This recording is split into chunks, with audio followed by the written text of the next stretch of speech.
It says, blessed by the best. And throughout my life, the Lord has blessed me with so many individuals. So if it was up to me, Hall of Fame, this is what I would do.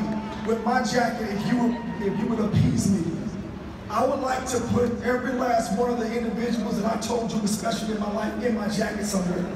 All right? So every time that I put this thing on, it reminds me visually and emotionally that I did not do this by myself, because I did not do this by myself.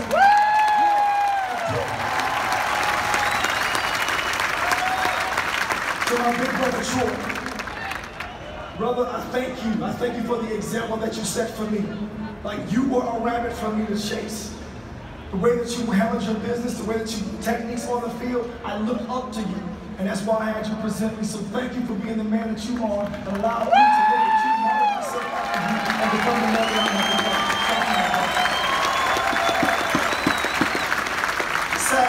Peace out. Brother, man, you were my rabbit I chased all through high school, brother.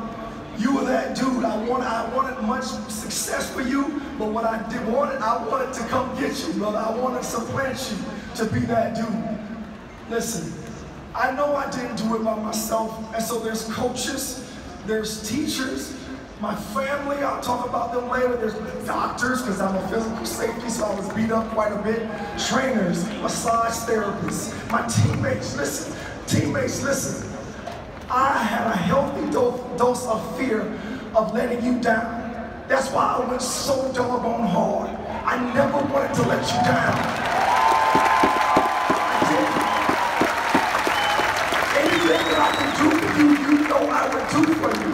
And it's not just those who are sitting here looking at me now, but all of you looking at this on TV. I gave everything I had to the last drop for you because I loved you so doggone much. So thank you.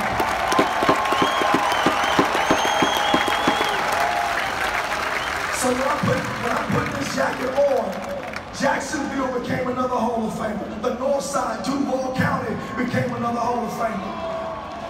Over on the north side of town, Yancey Park, they have a Hall of Famer. My high school Pop Warner team, Forest View, they have a Hall of Famer. My high school, Rains High School, has a Hall of Famer. Clemson, you have a Hall of Famer. And you are a Hall of Famer. Football was what I did. It is not who I am. It did not define me. I'll repeat the same things that Brian Urlacher said. I am a blessed man of God, and the Lord has blessed me to do the things that I do. And so nothing just happens in my life. The majority of success that I have had have come on the back end of pain. Pain has pushed me to levels unknown for me at the time. All I know that was pain, but on the other side of it, all of a sudden, I became better in an area. So when we go through those situations in our lives, pain helps you develop those things that is going to take you to the next level of whatever it is the Lord has for you. Believe that. I'm a living testimony of that.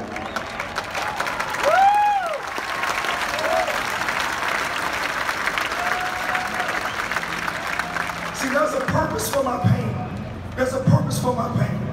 As you've been listening all, and you probably read all this week, I suffer from depression. I went through it mightily my rookie year. I suffered through suicidal thoughts.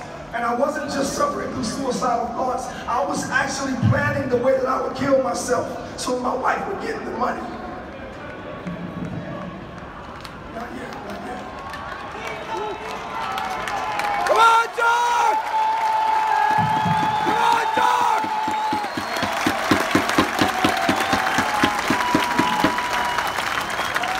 But what that pain did for me, it increased my faith exponentially. I have grown leaps and bounds because of the things that I've gone through, and that's one of those things that I went through. And when I say went through, that means I came on the other side of it. So for those who are going through right now, there's hope. You do have hope. There is something on the other side of this. Keep moving. Keep pushing through.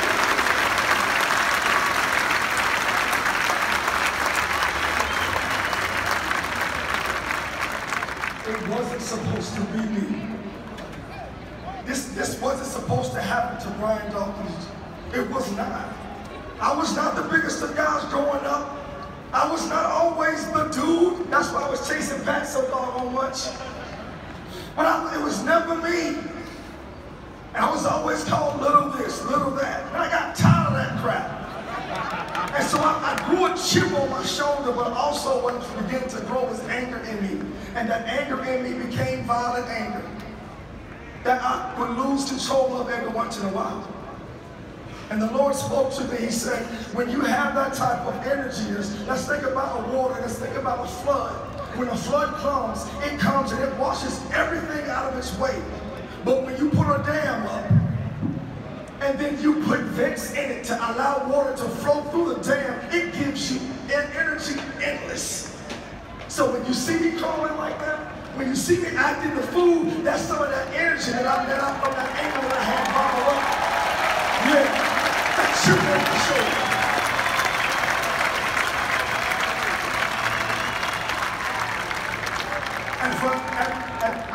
I'm not looking down on those who talked about me, but I want to thank for my haters. I want to thank those people that told me through other people that I wouldn't be where I am today, that I couldn't make it because I was too small, because I couldn't do this, that, or the other. But what the Lord told me was, listen, you know the turbines that you have that the wind pushes and you can generate energy from it? Guess what their words were to me? They just pushed my turbine. They gave me even more energy. So my haters became my elevators. They helped me out, so thank you. Thank you for all those who kept doubting me and told me what I couldn't do. I have some thank yous to get through. I'm going to be respectful of others' time, so I got some thank yous to get to. Coach Stevens, my high school coach, he's here today. Coach Stevens, I want to thank you. And I want to thank you for allowing me to play defense, Coach, and not let me play offense. When I asked you, could I go to the defensive side of the ball, you said yes. And Coach Stevens, I thank you for that. Because on that defensive side of the ball is where I love and where I live and where I'm blessed to be. So thank you. Coach Black. Coach Black was my high school defensive back coach. Coach Black, here's what I want to tell you. I want to thank you for allowing me to come into your office when I was struggling in school. When I was questioning could I even be going to college, because I didn't know what I didn't know at that time. And it was so hard for me to learn. You tutored me. You helped me, you brought people into the classroom to help tutor me, to help me get my grades up, to even get a chance to go to Clemson. So, and listen, you didn't know this. My major is because of you. In industrial education, human resource development is because of you. So thank you for your trust in me. Thank you for showing me the way to go. Thank you.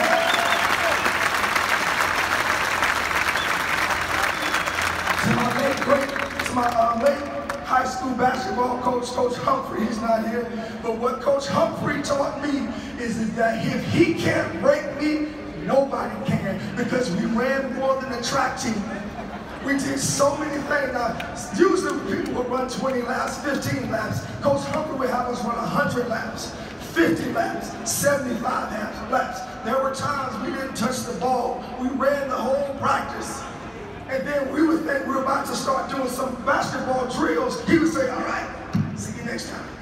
So when I went through that pain, what he taught me was that if he can't break me, nobody can break me. So what he did is Philadelphia, he got me mentally strong to be able to survive anything that you just have to do. Anything. I want to thank Ray Rose, Mr. John Woo, for believing in me, bringing me. I want to thank Mr. Jeffrey Lurie. Thank you for bringing me to the Philadelphia.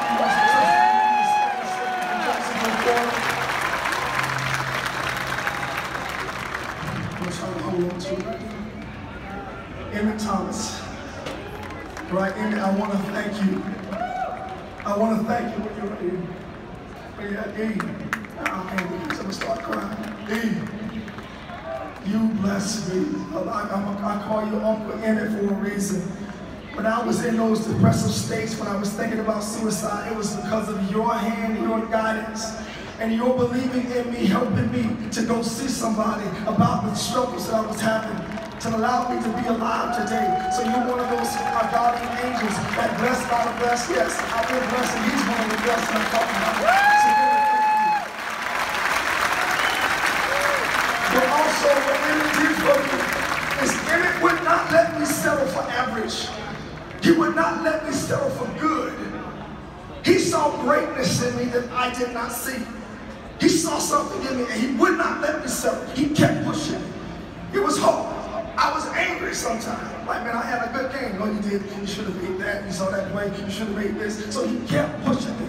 So E.T., the player that Jim Johnson got, and I'm going to thank him in a second, the player that Jim Johnson got to do everything that he did is because of you and your love for me. So thank you, Uncle David. Thank you. And there's Jim Johnson, late great Jim Johnson.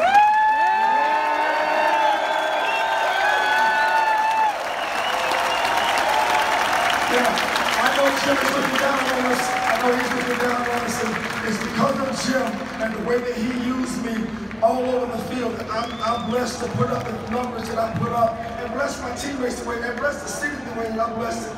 So thank you, Jim. Andy Reid, I want to thank you for believing in this as well. You trusted me to lead. You trusted me to lead. And what you did also, you continued to help me up when I was trying to do too much, Andy. You always brought me back down so I could do my job first and then help others second. So thank you, Andy. But I got some the greatness coming in me right now. The greatness in my genes I want to talk about. Because there's, I knew some of it, I didn't know all of it, but there's greatness in these genes. There's greatness. See, my grandma, Algermise Dawkins, just celebrated her 100th birthday. Yeah! All right.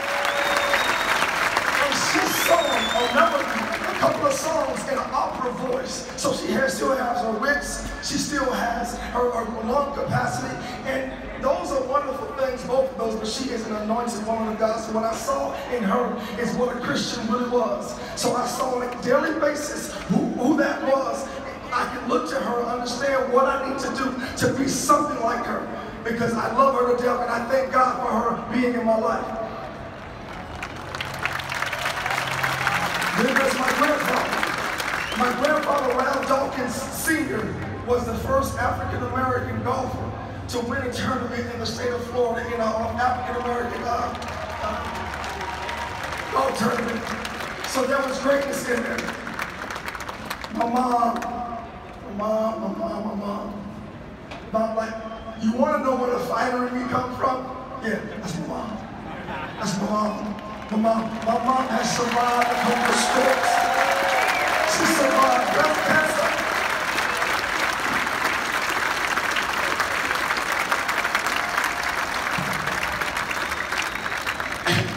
And don't let that cheapest smile fool you like she's a pit bull when it's all said and done. She looks after her family. And she told me this. She said, Brian, if you ever get in a fight, don't start it, but finish it. And if they're bigger than you, pick up some and knock them out of them until they come get you over. So that's why I finished everything. If we don't fight, we don't fight. You may look, but we don't fight. They don't have to come get me over. And that came from my mom. My dad, I thank you, Pops, man. The reason why, can you see the lid he's wearing? You see, I wear those type of lids too, don't I? That's because of that man right there. I love him to death. And when he blessed me, he showed me what a man is supposed to be, how he's supposed to treat a wife, how he's supposed to be a giver, a provider. My dad worked sometimes 2 and 3 jobs, hustle jobs, to bring the ends meet home to us. So, Pops, thank you. And here's the other thing my dad told me. When I wanted to quit in one of those painful situations in Pop Warner, my dad told me, when you start something, you finish it. And you don't have a bad attitude. I bet not have a coach come home talking to you having a bad attitude. When you start something, you finish it. I think also because he paid his money, he was like, but what that did is, there's a finisher in me There's a finisher in me that won't quit. And those two, my mom and my dad, provided with me something that now you see in front of you. That grit, that determination, that fire, and then that ability to never quit, to never give in, came from my mom and dad. Thank you. My kids, Brian Jr., I'm proud I gave you my name, brother. I'm proud I gave you my name. I'm proud of the young man you're becoming. Brianni, love you. I love the personality that you have. I love you, sweetheart. The twins. The twins. Now, a lot of times when people say twins, they say, uh-oh, double trouble. Nope, uh-oh, double blessings. Because that's what they are to me. Shani and Cece, love you, love you, love you. But I wanted to provide for you. I want to provide for you one of the most important things that you can have. And that's a powerful name. So I pray that the name that I'm going to give you will bless you to get a step up real quick in this world. So I'm going to continue to build this name because I'm still growing, right? I'm still able to live my life. But I want to let you know that I live the life that I live for them, yes, but for you first. So thank you.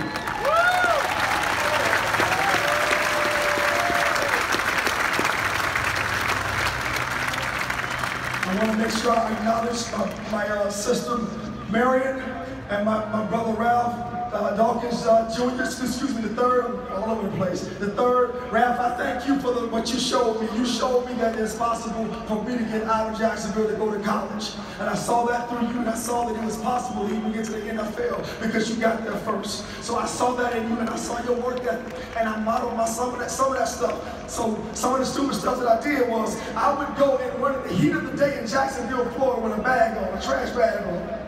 Now, Pat just told you I was already skinny. Now, my brother was doing it because he was trying to, slim down a little bit. So I saw him do it, and I did it, which was very dumb. But all those things I did because I saw you. I saw you. Now,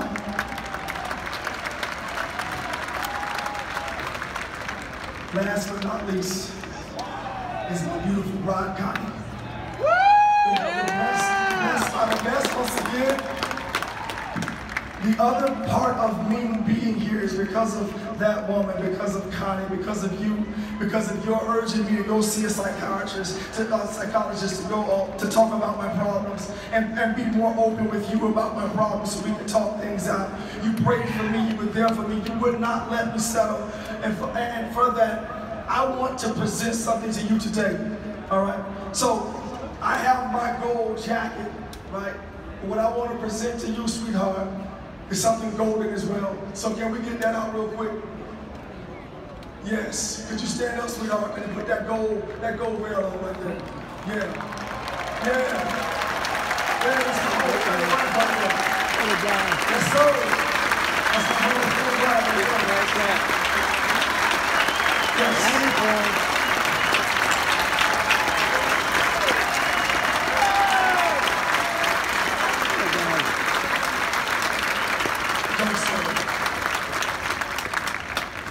Don't settle in this life. Don't settle. Don't allow yourself to settle. Push through the pain. On the other side of that pain is something special for you to go into the next level of what God has for you.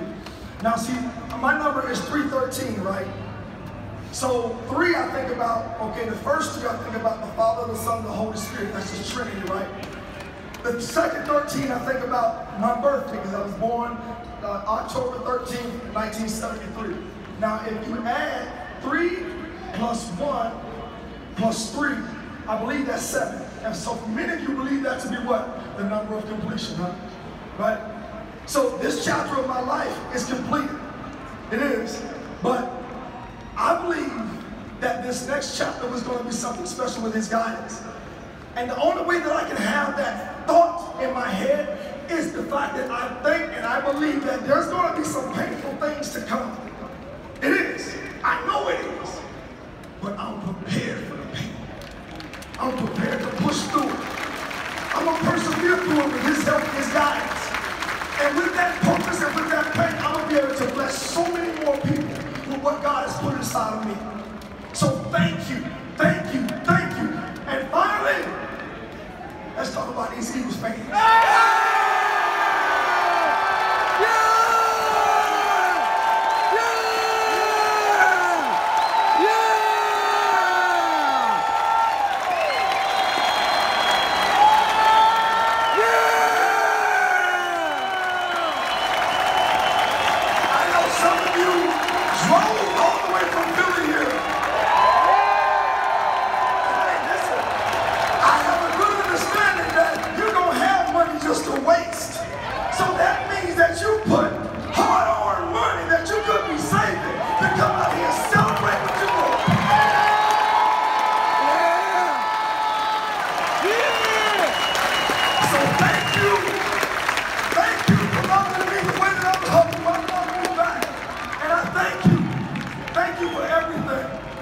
you. Finally, what I want to say is, thank you, Heavenly Father. Thank you, Heavenly Father, for blessing me with the sense to understand that I did not do everything by myself. That you have guided me the whole way. That I've had wonderful people around me that you placed in perfect positions to reach me. That you've orchestrated my life, even though my plans were to do the opposite. You stand faithful to me, and you continue to push me, and you continue to pull me towards the purpose. So I thank you, Heavenly Father, and I can't